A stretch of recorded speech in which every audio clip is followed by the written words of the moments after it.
ননদরা হচ্ছে বোনের মতো। আর এই ননদদের সাথে ঘুরতে গিয়ে কি কি খেলাম, কি কি করলাম, সব মিলিয়ে থাকছে আমার আজকের এই ব্লগ। আসসালামু আলাইকুম, সবাই কেমন আছেন? এত সুন্দর করে সাজুগুজু করে ননদদের সাথে যাচ্ছি একসাথে খাই দাই করতে।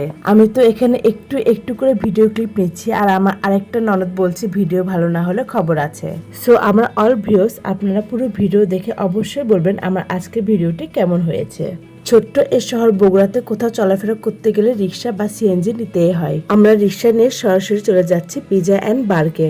বগুড়া যত ছোট্ট শহর হোক না কেন, এখানে খাওয়ার জন্য রেস্টুরেন্টের কোনো অভাব নেই। নতুন নতুন আরো অনেক রেস্টুরেন্ট দিনের পর দিন চালু হচ্ছে। আসলে আমরা বাঙালিরা কেন জানি একটু বাসার চেয়ে বাইরে খেতে বেশি পছন্দ করি।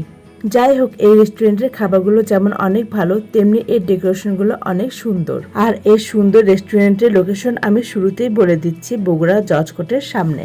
যেহেতু আমাদের পরিবারটা অনেক বড়, তাই সবচেয়ে বড় টেবিলটা বেছে নিয়েছি বসার জন্য।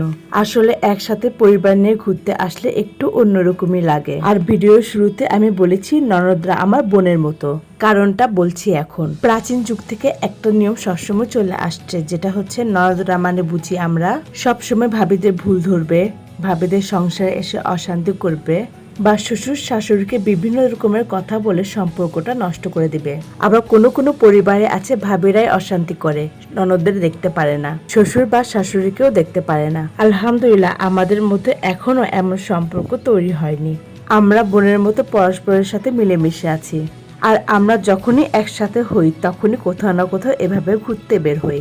আর আপনারা অবশ্যই সবাই আমাদের জন্য দোয়া করবেন। আমি আপনাদের রেস্টুরেন্টের পুরোটা একটু একটু করে ঘুরে দেখালাম। টেবিলে এসে বসতে না বসতে দেখি মেনু কার্ড দিয়ে গেছে, সুতরাং আমরা কথা না বাড়িয়ে খাবারগুলো অর্ডার করে ফেলি। এখানে বেশি pizza item, burger, pasta, meat box, chicken item এবং স্কুইড সহ চাইনিজ আইটেম গুলো পাওয়া যায়। আলহামদুলিল্লাহ, এখানকার সব খাবারগুলো কেন জানে আমার একটু বেশি ভালো লাগে।